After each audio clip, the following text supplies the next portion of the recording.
Здравейте, господин Ковачки, Любомир Жечев се казвам. Няколко въпроса набързо да ви задам.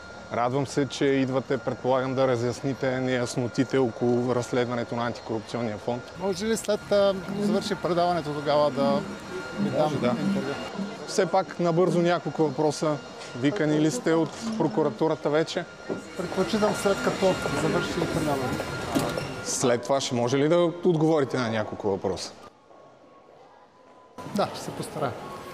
Ползвате ли имейла още chichko112@gmail.com? Казах ви след предаването. Добре. Вие ли сте собственика на ТЕЦ Брикел и ТЕЦ Бобов дол?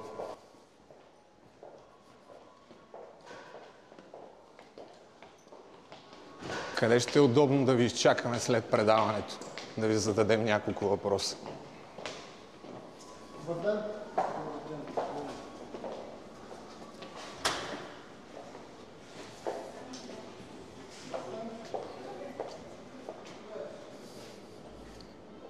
Подозирам, че ще излезе от друг изход след това, ама да видим. Здравейте!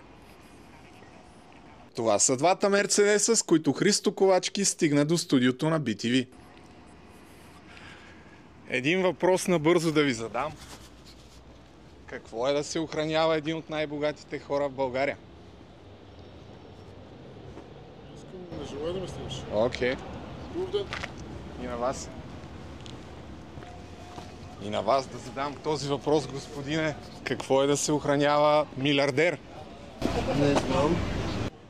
Как така не знаете? Така. Христо Ковачки не е ли милиардер? Не знам. За кой говори? Стресирана ли е работата? Това работа, аз не знам за какво ми говорите. Не ви чувам само, извинявайте. Не знам за какво ми говорите и ако обичате не ме снимайте. Притеснява ли ви нещо? Не, но... Да не сте полицай, че така се криете. Шегувам се, шегичка. Не може да съм човек, който седи на пейка и се пуши на цигари. Да, аз просто питам, тъй като хората рядко имат възможност да общуват с милиардери. Интересно. Аз не съм чул, така че не разбирам какво ми говорите. Това е втория милиардер, който аз виждам. Първият е шефа на Binance. Знаете ли за Binance? Чували ли сте? Не разбирам за какво ми говорите. Е, за Христо Ковачки. Добре ли сте нещо, ако имате нужда от аналген?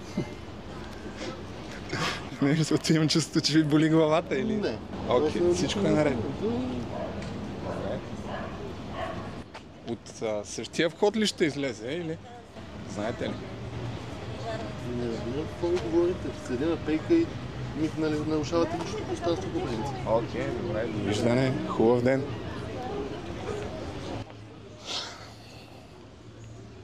Здравейте.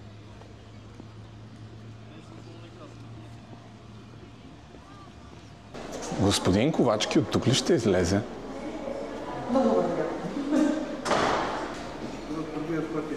От другия вход излиза. А тръгна ли? Т.е. ви е заминал. Уважаеми приятели, Христо Ковачки ни финтира. Излезе некоректен. Не мога да повярвам, че ни излъга този човек, който каза, че след интервюто ще се спре. Шокиран съм. От разследването на антикорупционния фонд останах с впечатлението, че е честен, коректен тип.